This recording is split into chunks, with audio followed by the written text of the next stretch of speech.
চতিয়াৰ এখন অন্যতম গাঁও মালৰ গাঁও আৰু আচলতে এবিধ বিশেষ বাতি আছে যি বাতিটো বজালে আচলতে বৰষুণ অহাৰ সম্ভাৱনা প্ৰকট হৈ পৰে।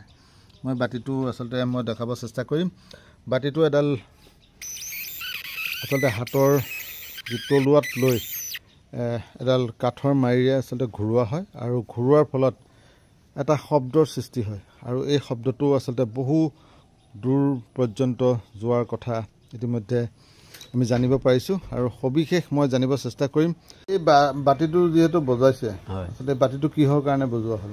এইটো আগৰ আমাৰ যিজন মল্লযুঁজাৰু আছিলে তেওঁ বতৰটো যিদিনাখন যুঁজ কৰিবলৈ যাব যদি খুব ৰ'দ হয় তেতিয়া এই বাতিটো বজালে মানে বতৰটো ডাৱৰীয়া হয় আৰু কিনকিনকৈ বৰষুণ দিয়ে।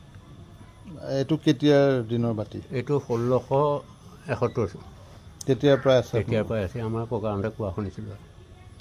এই বাতিটো বজালে বৰষুণ দিয়ে। এনে বাতিটোৰ কিবা বিশেষ নাম আছে নেকি? বিশেষ নাম নাই, এইটো বৰুণ বাতি নে কি বুলি কয় আৰু মানে সম্পূৰ্ণ কাঁহৰ? সম্পূৰ্ণ কাঁহৰ, ইয়াৰ ৰূপ মিক্স হয়। আৰু ইয়াক কিহেৰে বজোৱা হয়?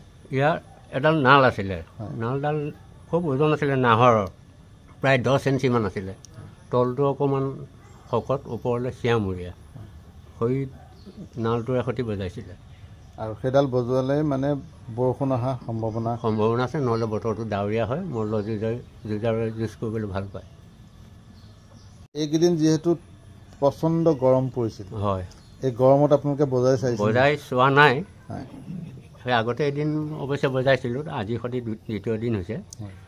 এইটো বজাই পেলাই চোৱা নাই। আৰু ইয়াৰ এটা আৰু কথা হ'ল কি বাতিটো অকণমান ফাটিছে, ফটাৰ কাৰণে চাউণ্ডটোও কম হৈছে, হয়তো বজালে বৰষুণো নহাটো হৈছে নেকি, মানে বাতিটো অলপ ফাটিছে। আৰু এতিয়া আগত যেনেকুৱা চাউণ্ড হৈছিল, আগৰ 1 কিলোমিটাৰ গৈছিল, এতিয়া ½ কিলোমিটাৰমান যায় আৰু মানে এতিয়াও চাউণ্ডটো মানে আছে। হয়, তথাপিও আগৰ দৰে চাউণ্ডটো নাই, এতিয়াও আচলতে এই লোকবিশ্বাস আছে নেকি যে এই বাতি বজালে যে বৰষুণ হোৱা?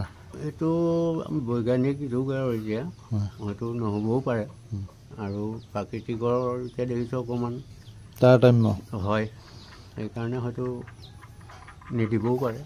কিন্তু তথাপিও এতিয়াও গাঁওবাসীৰ বিশ্বাস আছে যে এইটো বজালে আছে কাৰণে এই বস্তুখিনি আজিলৈকে এনেকৈ মানে জীয়াই ৰাখিছোঁ আৰু